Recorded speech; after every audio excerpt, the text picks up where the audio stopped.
বাংলাদেশে ফের হিন্দু নিধন। রানা প্রতাপ বৈরাগীর পর মণি চক্রবর্তী নামে এক যুবককে খুন। বাংলাদেশে হিন্দু যুবককে কুপিয়ে খুন করা হলো।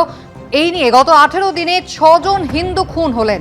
যশোরের মনিরামপুরে হিন্দু ব্যবসায়ীকেও গুলি করে খুন করা হয়। 31শে ডিসেম্বর হিন্দু ব্যবসায়ীকে গায়ে আগুন দিয়ে খুনের চেষ্টা। প্রাণে বাঁচতে পুকুরে ঝাঁপ দেন খোকন দাস, পরে হাসপাতালে মৃত্যু হয় তাঁর।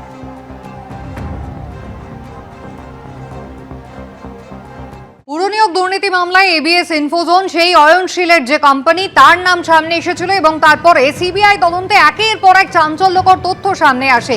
রীতিমতো রেড চার্ট করে বিভিন্ন দপ্তরে চাকরির ব্যবস্থা করা হয়েছিল পুরসভায়। শ্রমিক, ড্রাইভার, সাফাই কর্মী, group C, group D, typist প্রত্যেকের জন্য আলাদা আলাদা রেড চার্ট ছিল এবং সিবিআই এর যে চূড়ান্ত চার্জশিট সামনে এসেছে সেখানে এবার 8টি পুরসভার নাম পাওয়া গিয়েছে, যেখানে অন্তত 600টি পদে বেনিয়ম হয়েছে বলে সিবিআই সূত্রে দাবি।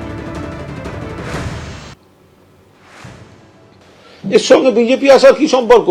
তদন্ত তো করছে সিবিআই, তদন্ত করছে তো ইডি, সেগুলো তো সেন্ট্রাল গভর্নমেন্টের।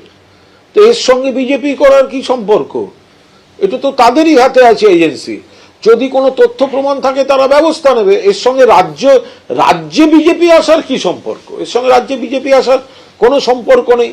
অ্যাকচুয়ালি যাদের বিরুদ্ধে একসময় বিজেপি ভিডিও ছাড়তো, বিজেপি পার্টি অফিস থেকে ভিডিও ছাড়া হতো, যারা ওই সিবিআই, ইডি ইত্যাদি নানা রকম চাপের বিষয় ছিল, এই সবটা মাথার মধ্যে ঘুরে অবচেতন মনে কনফিউজড হয়ে গেলে এইসব স্টেটমেন্ট বেরোয়। ফের মৌসুমের শীতলতম দিন। আজ কলকাতার তাপমাত্রা 10.2 ডিগ্রি। আজ কলকাতার সর্বনিম্ন তাপমাত্রা 10.2 ডিগ্রি সেলসিয়াস, স্বাভাবিকের থেকে 3.7 ডিগ্রি কম।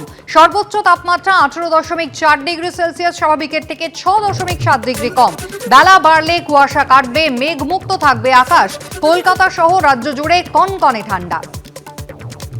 দক্ষিণবঙ্গের সঙ্গে উত্তরবঙ্গের তাপমাত্রাও কিন্তু পাল্লা দিয়ে নামছে। মৌসুমের আজ শীতলতম দিন। কলকাতার তাপমাত্রা 10.2 ডিগ্রি সেলসিয়াস, স্বাভাবিকের থেকে 3.7 ডিগ্রি কম। সর্বোচ্চ তাপমাত্রা 18.4 ডিগ্রি, স্বাভাবিকের থেকে 6.7 ডিগ্রি কম। বেলা বাড়লে কুয়াশা মুক্ত হবে, মেঘমুক্ত হবে আকাশ, এমনটাই বলছে আবহাওয়া দপ্তর। সস্ত্রীক ভেনেজুয়েলার প্রেসিডেন্ট মাদুরোকে গ্রেফতারের পর থেকে ভেনেজুয়েলার রাজধানী কারাকাসে লাগাতার বোমা চলছে, গুলি বর্ষণ হচ্ছে। প্রেসিডেন্টের প্রাসাদের কাছে প্রায় 45 মিনিট ধরে গুলির শব্দ।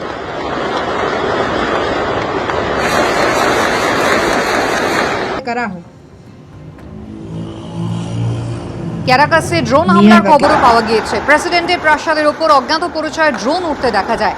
ড্রোনগুলির উদ্দেশ্যে গুলি চালিয়েছে নিরাপত্তারক্ষীরা। জলপাইগুড়িতে টাটা মোটরসের শোরুমে তাণ্ডবের ঘটনায় এখনো অধরা অভিযুক্তরা। জেলা শাসকের কাছে টাটা লক্স অটোমোবাইল প্রাইভেট লিমিটেডের নামে শোরুমের কর্ণধার। শোরুমের জায়গা দখলের চেষ্টা বাধা দিলে হামলা হয়, ভাঙচুর চালানো হয়, এমনটাই অভিযোগ। শোরুমের কর্ণধারকে শিলিগুড়ির কমিশনারেটে যেতে বললেন ডিএম, এমনটাই সূত্র মারফত খবর। পাল্টা শোরুম কর্ণধারের বিরুদ্ধেই জমি দখলের অভিযোগ করেছে হামলাকারীরা। হামলাকারীদের সঙ্গে শাসক দলের যোগাযোগ রয়েছে, এমনটাই অভিযোগ করেছেন শোরুমের কর্ণধার। এর সঙ্গে তৃণমূলের কোনো যোগ নেই, কিছু হলে পুলিশ পদক্ষেপ করুক। অভিযুক্তদের সঙ্গে তৃণমূলের যোগ উড়িয়ে পাল্টা দাবি করেছে স্থানীয় নেতৃত্ব। কোনো পদক্ষেপ যদি না নেওয়া হয় তাহলে কারখানা বন্ধ করে দেওয়া হবে। তাণ্ডব নিয়ে মুখ্যমন্ত্রীর হস্তক্ষেপ চান টাটা শোরুমের কর্ণধার। বিস্তারিত জানিয়েছেন আমাদের প্রতিনিধি রাজা চট্টোপাধ্যায়। রাজগঞ্জ বিধানসভা কেন্দ্রে এই টাটা লক্স প্রাইভেট কোম্পানি লিমিটেডে গত শনিবার এখানে কিন্তু তাণ্ডব বটে। যে অভিযোগ উঠেছে যে এই যে শোরুমটি রয়েছে এর ঠিক ডান দিকে একটি 10 কাঠা জমি রয়েছে, সেই জমিকে বিবাদকে কেন্দ্র করে কিন্তু উত্তপ্ত হয়ে ওঠে এলাকা। গত শনিবার যারা অভিযোগ করছে কর্তৃপক্ষ যে কিছু সমাজ বিরোধী, তারা কিন্তু এই যে পাশে যে 10 কাঠা জমি রয়েছে সেই জমি হড়প করার চেষ্টা করছে, সেই নিয়ে কিন্তু বিবাদ বাধে। গত শনিবার যখন তারা এই জমিতে কনস্ট্রাকশনের কাজ শুরু করেছিল তখন কিন্তু মালিক পক্ষ বাধা দেয়। ঠিক সেই সময় কিন্তু মালিক পক্ষকে মারধর করার চেষ্টা করে এবং তাদের দুটো গাড়ি ভাঙচুর করা হয়। ঠিক আমার ডান দিকে যে এই শোরুমে ঢোকার যে মূল গেট, সেই গেটে তারা তালা মেরে দিয়েছিল। পরবর্তীকালে ভোরের আলো থানার পুলিশ এসে এই গেটের তালা খুলে দেয়। এই পরিস্থিতিতে অভিযোগ পাল্টা অভিযোগ হয়েছে, দুই পক্ষই অভিযোগ জমা পড়েছে থানাতে এবং এখন পর্যন্ত কিন্তু গ্রেপ্তারের সংখ্যা 0 এবং আজকে বাধ্য হয়ে এখানকার যে কর্ণধার রয়েছে বিশাল আগরওয়াল, তিনি কিন্তু আজকে জেলা শাসকের সঙ্গে দেখা করেন। 1 ঘন্টা তাদের মধ্যে বৈঠক হয় এবং জেলা শাসক কমিশনারের সাথে কথা বলেন। কমিশনারের তরফ থেকে জানানো হয়েছে আগামীকাল এই বিশাল আগরওয়ালকে কমিশনারে দেখা করতে হবে। বিশাল আগরওয়াল যেটা বলছেন, একবার তিনি মুখ্যমন্ত্রীকে জানিয়েছিলেন, কোনো রকম সদুত্তর পাননি, ফের কিন্তু তিনি মুখ্যমন্ত্রীর দ্বারস্থ হচ্ছেন। যদি মুখ্যমন্ত্রীর তরফ থেকে কোনো রকম সুরাহা না মেলে, তাহলে রাজগঞ্জ ব্লকে যে কটি ব্যবসায়ীদের রয়েছে সমস্ত ব্যবসা বন্ধ করে তারা কিন্তু এখান থেকে ভিন রাজ্যে চলে যাবে, এমনটাই কিন্তু জানাচ্ছেন বিশাল আগরওয়াল, এই ফার্মের কর্ণধার।